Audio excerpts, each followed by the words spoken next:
A quiet morning that became history. On the morning of December 7th, 1941, the Hawaiian island of Oahu woke under clear skies and warm sunshine. It was a typical Sunday. Sailors prepared for morning duties, officers readied themselves for a leisurely breakfast, and some soldiers still lingered in bed after Saturday night's liberty. No one could have imagined that within hours, the tranquil harbor would erupt into fire, smoke, and chaos, etching itself permanently into the memory of the United States. The Japanese attack on Pearl Harbor was not just a military strike. It was a national trauma, a turning point, and the spark that pulled America into World War II. The story of Pearl Harbor is more than a military chronicle. It is a tale of shock, sacrifice, resilience, and awakening. To understand its significance, we must explore not only what happened that day, but also why it happened, how it changed the course of the war, and why it still resonates deeply with Americans today. The road to Pearl Harbor, rising tensions in the Pacific. The seeds of Pearl Harbor were sown long before the first Japanese planes took off from their carriers. By the late 1930s, Japan was pursuing aggressive expansion across Asia. Its invasion of China in 1937 had already horrified much of the world, but Japanese militarists were determined to create what they called the Greater East Asia Co-Prosperity Sphere. This was a euphemism for empire building, a drive to dominate resource-rich regions such as Manchuria, Indochina, and ultimately the Pacific. For the United States, this was more than a distant regional problem. America had long-standing economic and strategic interests in Asia, particularly in the Philippines, Guam, and Hawaii. More importantly, Japanese aggression threatened international stability and endangered key trading partners. As Japan pressed forward, the U.S. responded with economic sanctions, most notably cutting off oil exports. For Japan, heavily dependent on imported oil, this was nothing short of strangulation. By late 1941, Japanese leaders felt cornered. They faced a stark choice: retreat from their expansionist agenda or strike boldly to secure resources and cripple any potential American interference. They chose the latter, convinced that a decisive attack on the U.S. Pacific Fleet at Pearl Harbor would neutralize American naval power long enough for Japan to consolidate its empire. December 7, 1941, a date which will live in infamy. At 7:55 a.m., the calm of the Hawaiian morning shattered. Japanese aircraft roared over Oahu, their bombs and torpedoes aimed at the heart of America's Pacific strength. Within minutes, battleships, cruisers, and destroyers moored at Pearl Harbor were engulfed in smoke and fire. The attack unfolded in waves. First wave, Japanese planes targeted battleships and airfields, ensuring American aircraft could not take off to defend. Second wave, dive bombers and fighters struck at cruisers, destroyers, and infrastructure. Third wave, never launched, planned to destroy dry docks and repair facilities, but called off due to concerns of heavy resistance. The devastation was staggering. The battleship USS Arizona exploded when a bomb ignited her forward magazine, killing over 1,100 men instantly. The USS Oklahoma capsized, trapping hundreds of sailors inside. In total, 8 battleships were damaged or sunk, nearly 200 aircraft destroyed, and over 2,400 Americans killed. Witnesses described scenes of chaos and horror, sailors diving into burning oil-slicked waters, nurses rushing to tend the wounded with limited supplies, and officers shouting orders through the din of sirens and explosions. Survivors recalled the acrid smell of smoke, the thunder of collapsing steel, and the surreal sight of comrades struggling in the harbor's flames. For those present, the attack was not just a military engagement, it was an apocalyptic nightmare that seemed to tear reality itself. The shock at home. America's broken heart news of Pearl Harbor spread across the mainland like wildfire. Radios carried bulletins that stunned listeners.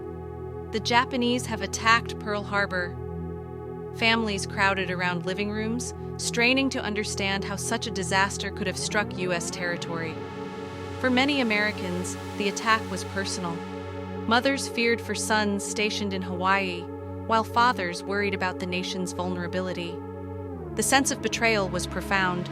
Japan had been engaged in diplomatic negotiations with the US until the very day of the attack. To many, this was not just an act of war, it was treachery.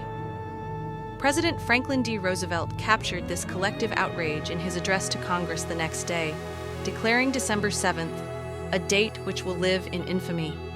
His words galvanized the nation. Congress declared war on Japan almost unanimously, and within days, Germany and Italy declared war on the United States.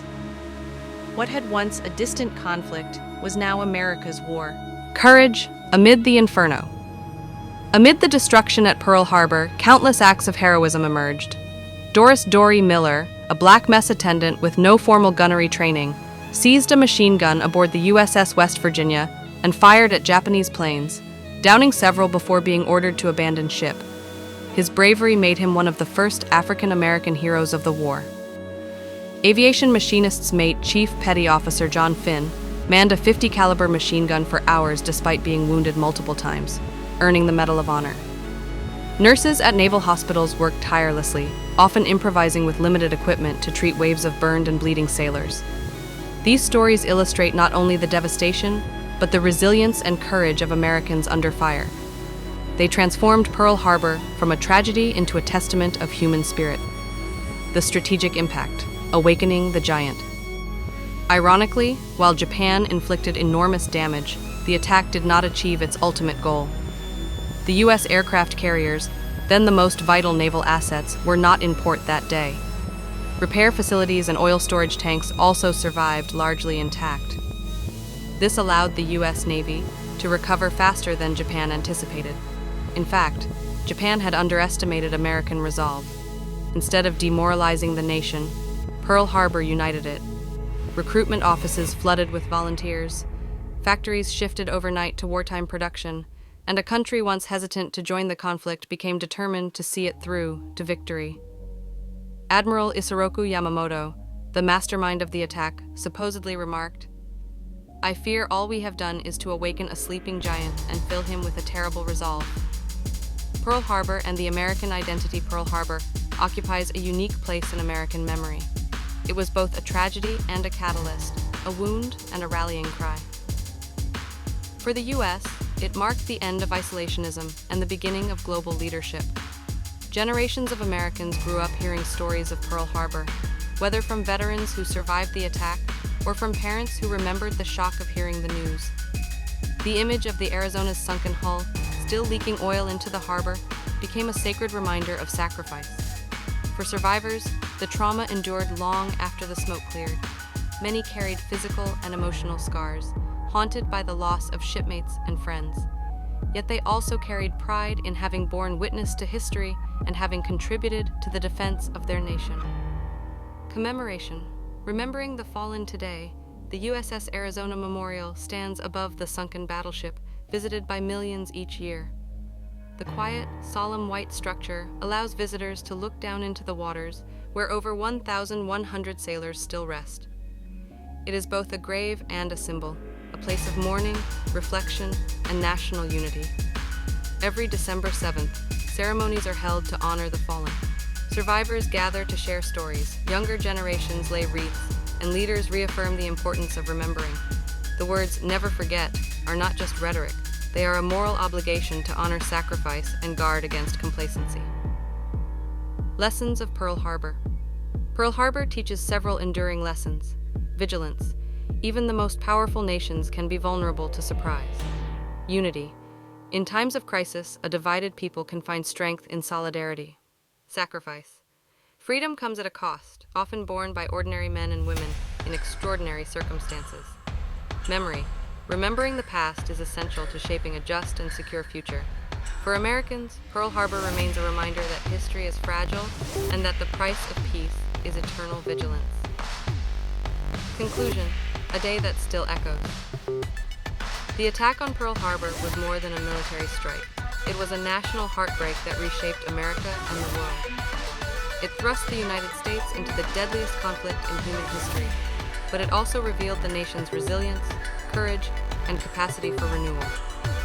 80 years later, the story of Pearl Harbor still resonates because it touches something universal: the shock of loss, the the strength of resolve, and the enduring hope for peace. For Americans, it is not just history, it is heritage, a reminder of what was lost, what was gained, and what must always be remembered.